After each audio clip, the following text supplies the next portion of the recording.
I'm Hasper with WTI, and I usually get really dry and cracked lips, especially during this time because it's getting a little colder, and yes, my lips know it.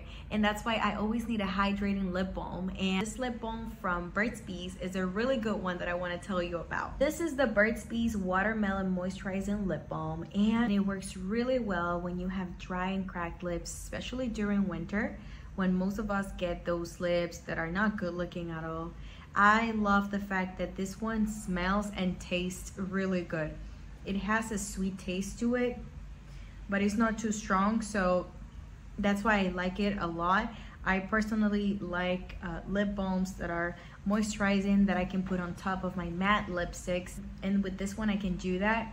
This is a 4.25 gram container. It's really small, and I think it's perfect to take anywhere with you because of its tiny size.